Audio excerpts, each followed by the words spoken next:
I think, at the end of the day, anywhere that I can flex my entrepreneurial spirit, that's where I want to be. I love being able to build things and most importantly, helping other people like the hoteliers that we support build their business with parameters that I know they're going to be taken care of.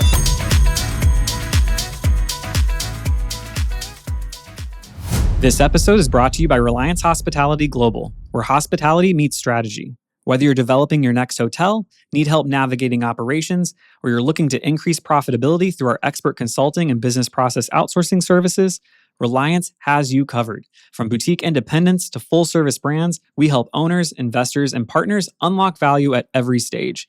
Visit RelianceHospitality.com to learn more, and let's build something remarkable together.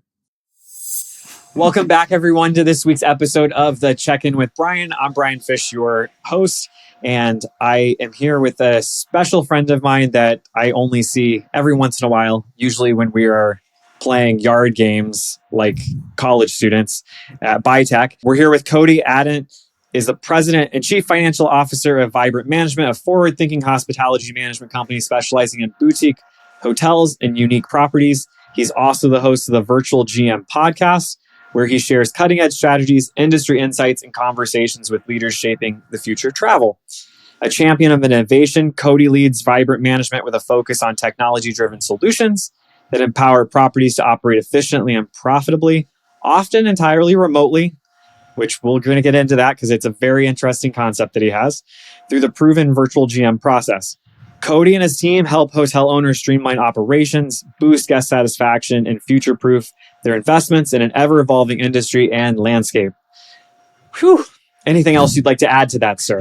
I think you nailed it. Yeah. And we should have added e-bikes. You're now an e-bike empire, like you've created. Yes, we're building it. You're building an empire of e-bikes. Awesome. Well, Cody, thank you so much for joining me. We've obviously met multiple times over the years at Bytech conferences, and we're close to each other. You're us up in Utah. I'm down here in Phoenix. So sorry we couldn't come see you in person, but we'll get there one day. Yeah, maybe I'll do a follow-up and I'll come in studio for it. To start off, just give us a little bit of a background on Vibrant Management. Like what is Vibrant Management? What is it like? What's the core of your company?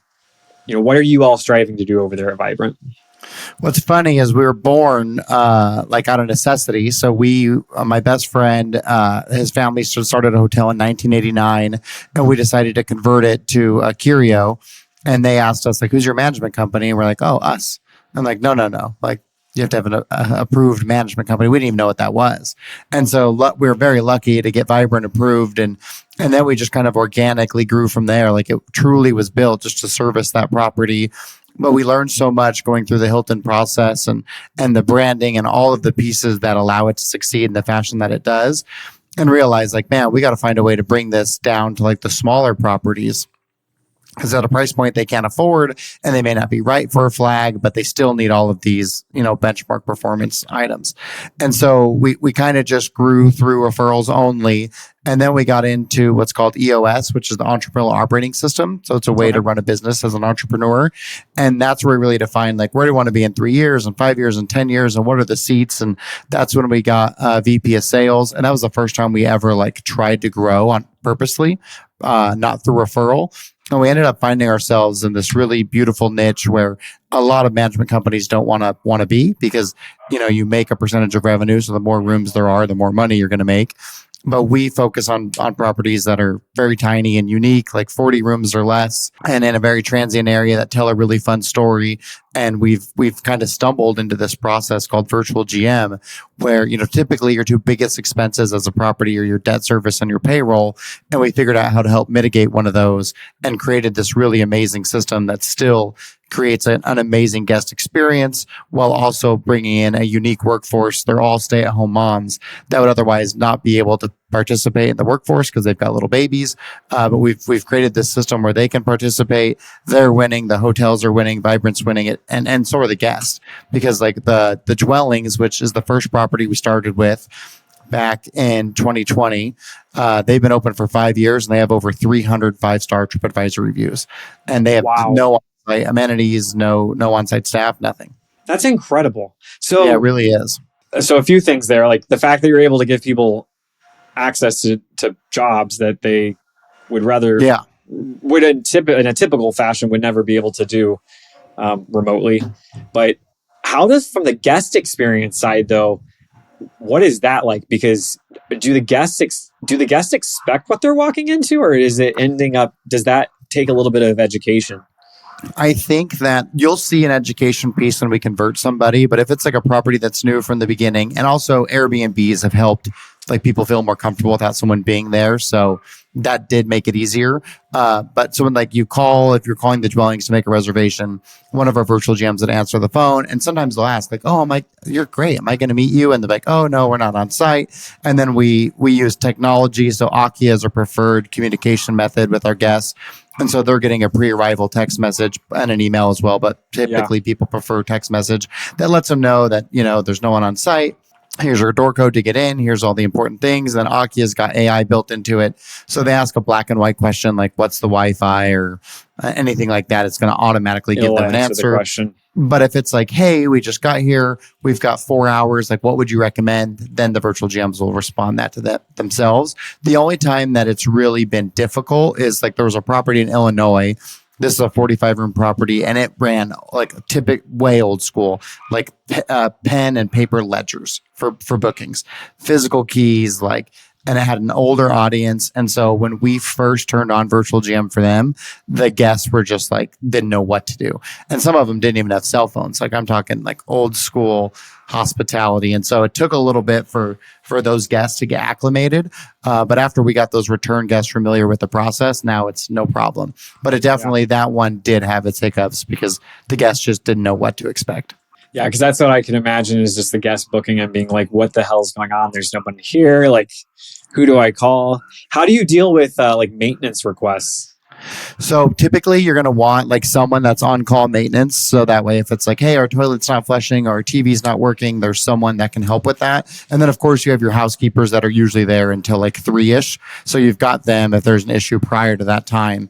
After that, we usually like to have someone who's on call. But the amazing thing is how understanding the guests are because we're clear with what the situation is. So sometimes there might be a moment where it's like, oh, Bryan, I'm so sorry. We don't have anyone that's available to assist you with that right now, but we'll have someone over first thing in the morning, and they know that there's no one there. So there's not the expectation that there's someone available right away. Yeah. So it really works in our favor. From a financial standpoint, what's the typical, I know you can't guarantee anything, I'm sure, but when someone moves to the virtual GM, let me take a step back. What is the perfect property for virtual GM? I would say the perfect property is like 20 rooms or less, right? Okay. Like the Shelby, we're able to execute and it's 40-ish rooms and we can do it. But like if you're talking the very sweet spot, I would say 20 rooms or less, you're not going to have any drop in guest satisfaction. And exterior corridor ideally as well. That way they're all having their own universal entrance. We can make it work with an interior corridor. We've done it, but exterior I feel like works a little bit better. And typically, you figure a regular GM, depending on where you're at, is going to cost you anywhere from $50,000 to $100,000 a year, and that's just one position. And we'll do virtual GM for $48,000 a year. So you're already saving, 50% on that one role, and generally you're going to have more than just one person, even at a smaller property. To have somebody that knows what they're doing, definitely it's going to be significantly more than $48,000. Regardless of the size of the hotel. So and all of our virtual GMs have experience now and have been through it. We put them through customer service trainings and they go to industry events. And so they're very well connected. And they'll typically have 2 properties that they'll have at one time as well, because they're able to navigate that. So they're very entrenched in the industry. And as long as you're following our proven system, it's very easy for us to execute because we follow this exact process. So and we utilize technology and automation anywhere that we can. You've been in the business. You understand technology adoption is probably, first of all, the hospitality business is really bad when it comes to change management. People don't like change.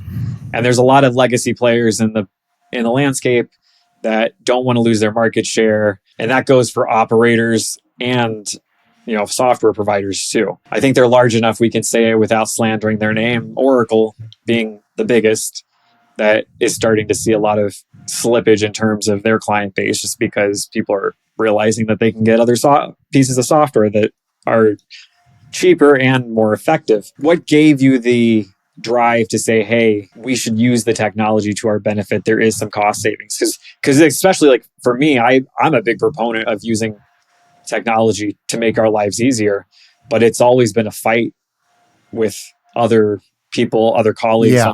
other like partners we've worked with, because it's, well, no, we can still do it easier in Excel, or we can do it easier if they just like send an email or do this or do that. Like, what gave you the drive to say, no, like we can actually build this and use these tools and it will be successful? What's funny is it was really self-directed by the virtual GMs. Like they were, my wife is a virtual GM, for example. And so she was in it and she was like, this isn't working well enough. Like we need better communication. We need more automation. And so she went out and found it. Like our first communication tool was Whistle, and it was really, really good. And then we tried Kipsu, which that's who Hilton uses. Right. And it's great on the Hilton side, but did not work well for us as an independent. And then so we went back to Whistle. Then Whistle got bought by Cloudbeds, so we weren't going to get any of their like new features. And then they found Akia, but really it was out of a need to be more effective in our roles. And because we're so small and nimble, it's not like we were like Oracle's married to like all of these systems all over the place, right? So Right. making a change is very difficult because you're making it on such a large scale. Where with us, where we're so small and nimble, it's easier for us, I think, to be able to adapt and try and test new things. So right now, then you're using Akia to communicate with. Yeah. It's called team? Akia, Akia. AKIA, and it's amazing. Like it's been such a great tool, and they've really done. They've grown into other spaces. So now we're using it for like the door lock automation. They build these amazing room books. And what's so fun about working with like a younger tech company is they want to be able to evolve to what you need, and they have the skill set to do it. So Right. they've created, like we've had calls with the development team where they've helped us with the things that we need and gotten feedback from the virtual GMs. And so it's been really cool to see it just evolve. And I think the other thing, like I mentioned, Kipsu, also being willing when it's not working to say this isn't it. Like we Right. tried Kipsu, we went through all the work of moving it, and it was like, whoa, this isn't going to work. And so we just cut our losses. It was frustrating, and you would like to not have to do that, but you need to be willing to pivot when it's necessary. You have to be. And I do like, and I think the one thing a lot of the new, like all the new players on the street, especially on the guest communication side, I don't know about Kipsu, what their contractual terms are, but I do like that a lot of the services now recognize the fact that just like everything else in our life, a subscription works. And we want the control to be able to say, it's not working, we got to switch.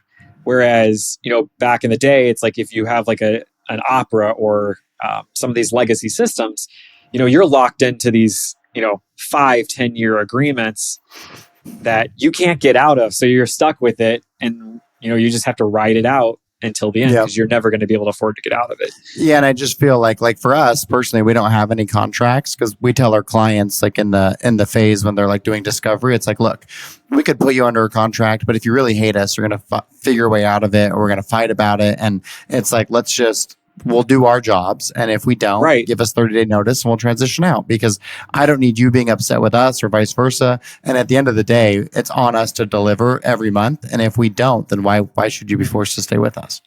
Yeah. I had done a panel earlier this year about like what you like selecting third-party management companies and things to watch out for. Yeah. And one of the things I had talked about, and I got some phone calls from some other operators that were in the audience at the time.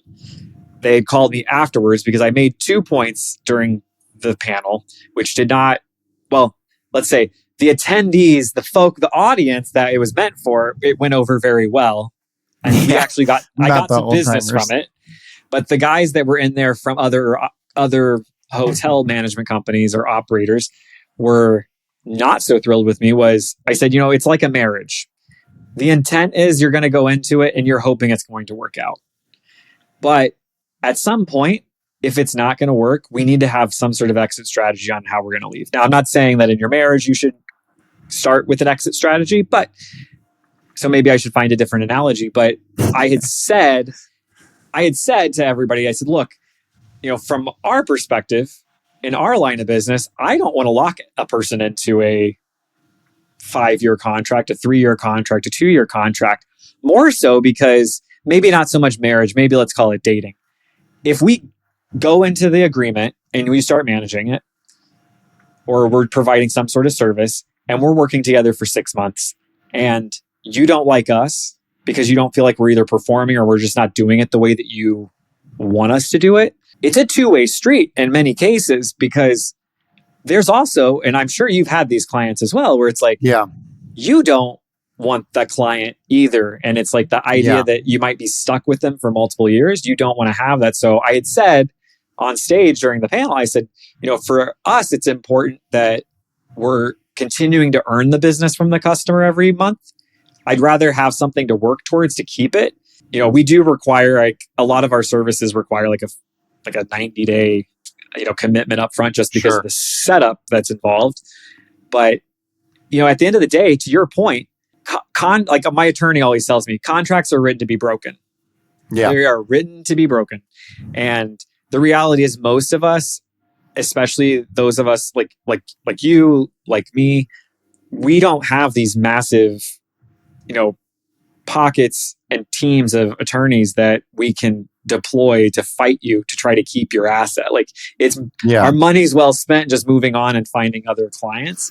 And it makes it easier to get new clients too, because it puts the risk very low on their end too. And shows a confidence in us that, look, we believe that we're going to continue to retain your business because we know what we do works. Right. And I feel like that's such a better sales pitch than, we're going to sign this and you're stuck with me for 3 years. And when you don't like me, it's like, yeah, well, I can leave, but it's going to cost you an arm and a leg to get out. So does Vibrant charge any type of like shared service charge or like technology fee or anything on top of your normal fee? No, because we just have them pay for it directly. So like if a property is using Akia, they're paying for the Akia, not us. Right. And the reason behind that is twofold. One, it makes it easier to leave us, because like everything is set up with you. So like we're not the keepers of that. You're not like, oh, if I leave Vibrant, I'm going to lose all these things. They're yours. And then the second piece is, obviously, it makes our risk lower because we don't have to worry about those costs and fees. And what we do is we just negotiate with like an Akia on our client's behalf. And so we'll get unique pricing for Vibrant. So it's a value. Just do a master agreement. Yeah. Everybody. So it's a value add for them. They're getting it for less. And then they pay for it directly that way. Yeah. They know if they transition, they can have it. So smart.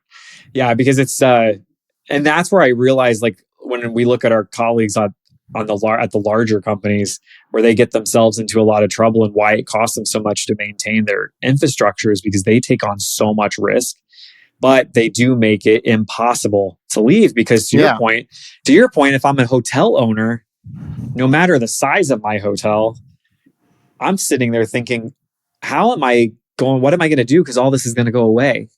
Yeah. And now I got to go figure out how to set it up. So, and we've seen that happen with properties that have sold that didn't work with us, and then they like took everything, right? And like, we don't have anything now. We don't have our past guest stuff. We have to rebuild it from scratch. And I think that's just a shitty way to do it, Yeah. It's not like, I've never understood that. It's like, ultimately it's like, because and I always tell people when I've transitioned hotels either into the company or out of the company, I always tell everybody, I'm like, look, the reality is, at one point in time, we're on different sides of the table depending on the transaction. So I'm going to make this easy.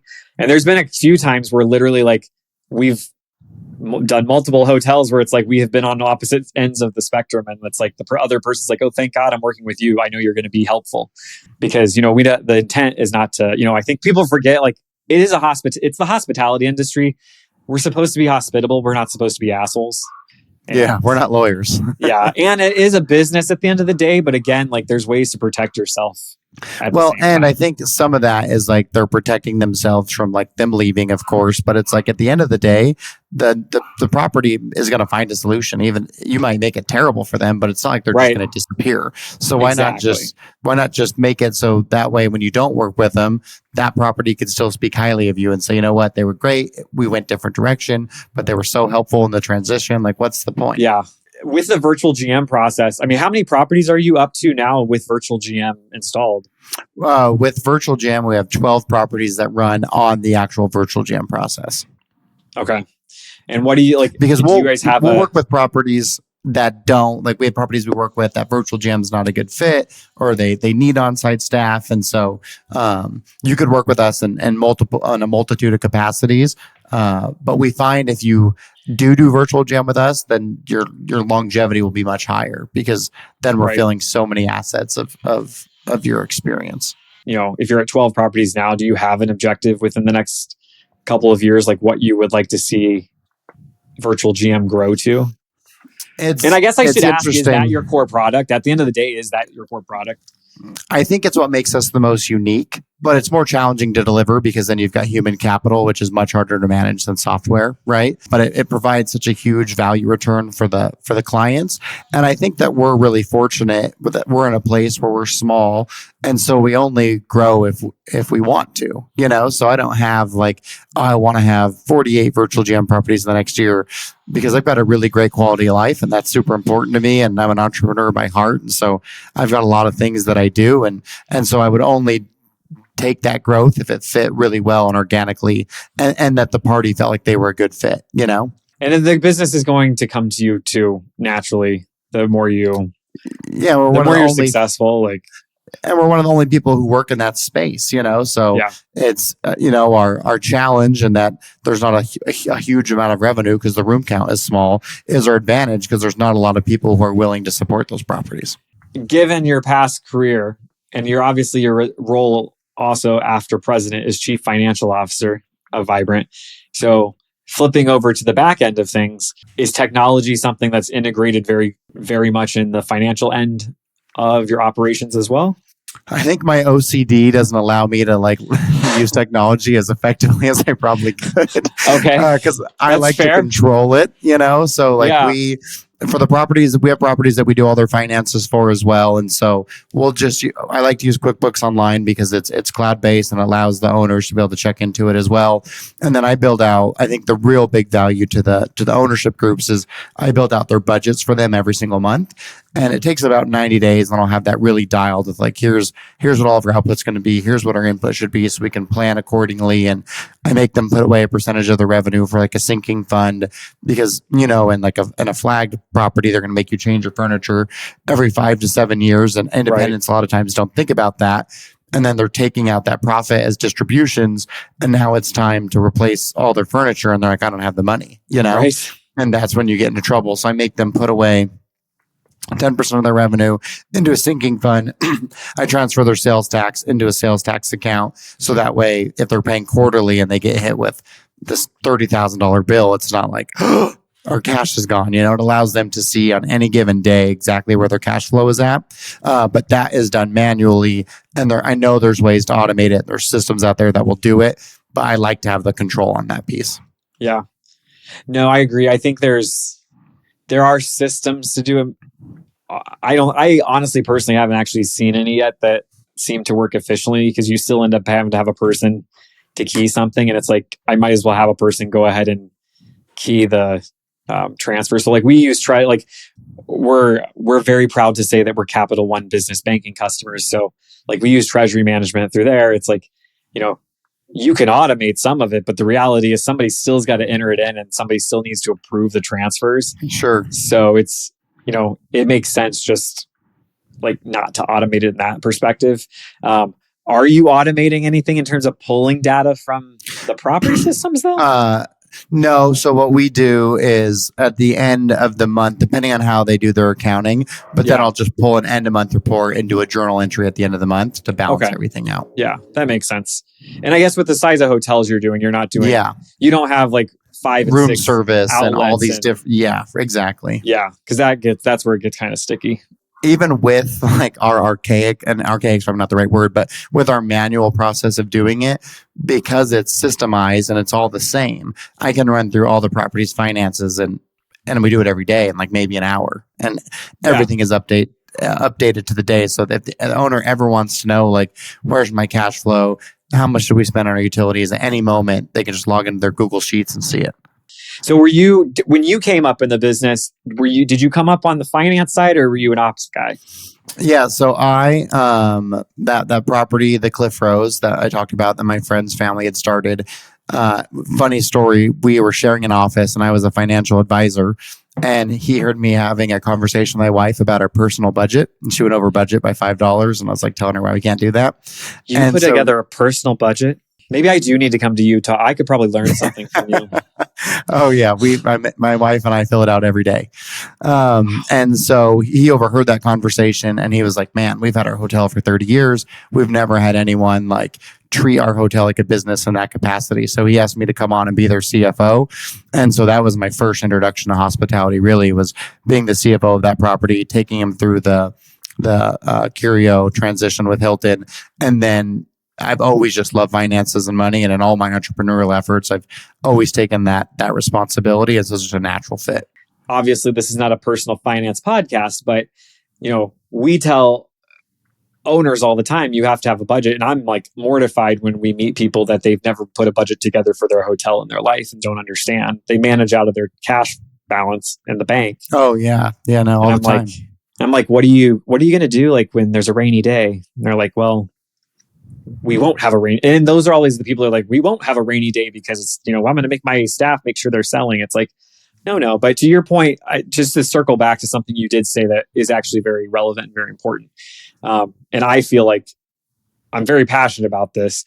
I'm glad to hear that you are telling people you've got to put money in reserves for FF&E reserves, because and also winter reserves, because we have an off season, and so people who don't plan accordingly, and then it becomes like December, January, February, and they're like, we don't have any money, but you have to understand what it costs to be open, and that cost doesn't change. And so I make sure that they put enough away in their winter reserve throughout the season, so that way when they get to the winter, they've got those funds to be able to pay their mortgage and all those big expenses. Right. Because I'm imagining you're like me, you don't want to do a cash call.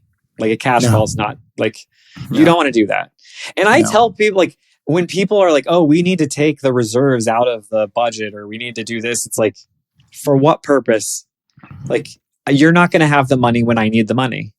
Because I had an owner, I won't say who, she goes, we need to do a distribution. And I said, you shouldn't. I said, you shouldn't do a distribution, and here's all the reasons why.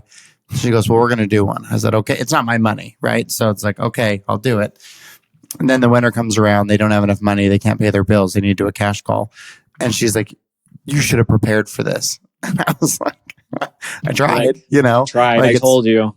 Yeah, it's not my money. So if you say you're going to take it, you're going to take it. But don't you feel like those are the instances where you want to tell them, look, and I do say this to people, like, my job at the end of the day in a lot of cases is to deliver the news. And the news is bad sometimes, and the news is good sometimes, but I'm still going to have to tell you, and we can only protect you from yourself so far. And, and I just like, that's a perfect example of what always happens. And I think everybody across our industry would agree.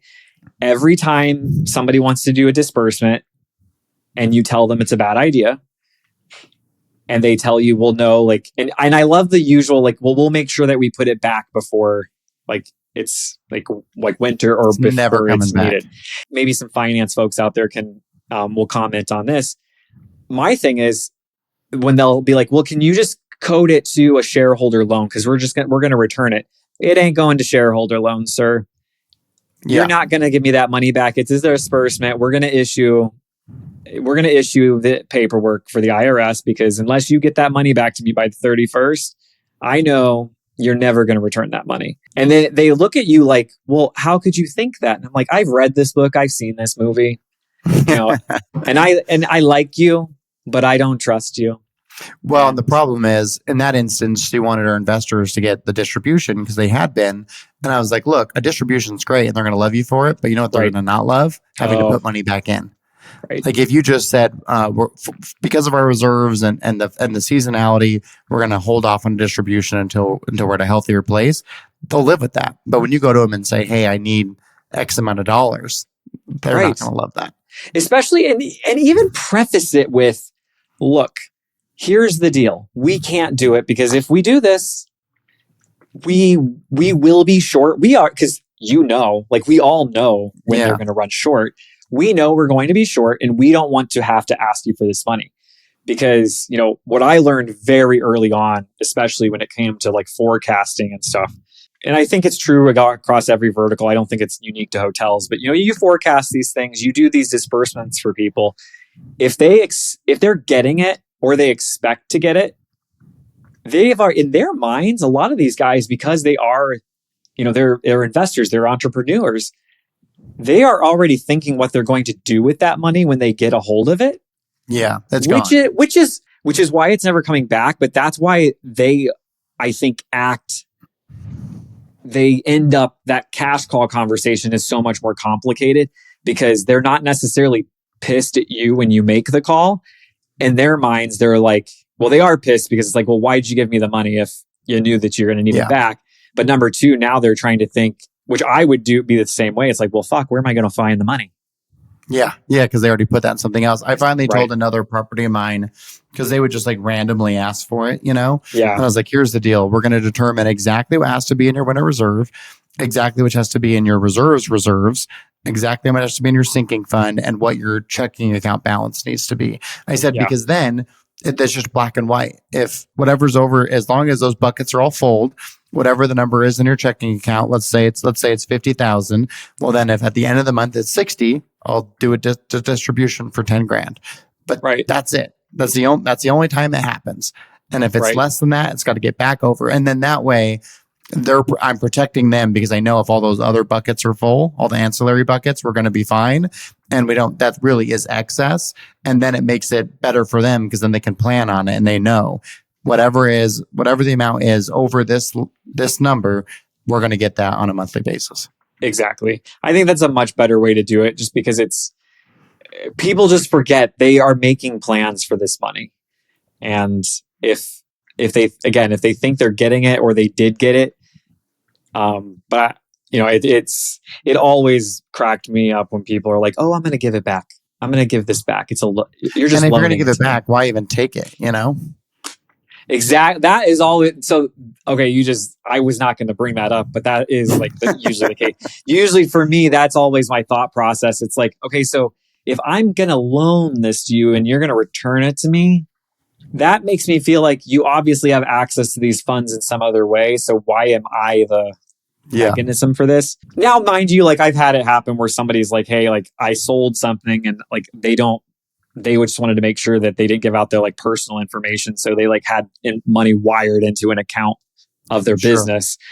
It's like, okay, that's a whole other thing, but it's like, yeah. But, especially on the franchise side, when we deal with it, it's like, they are required to put money back for, especially for capital reserves, because they will have to renovate at some point. And, it's good that even at the scale that you're operating at, that you're telling people this, because if they decide to, invest up and start getting bigger assets, it only gets worse if they don't have that mentality that they have to have these reserves.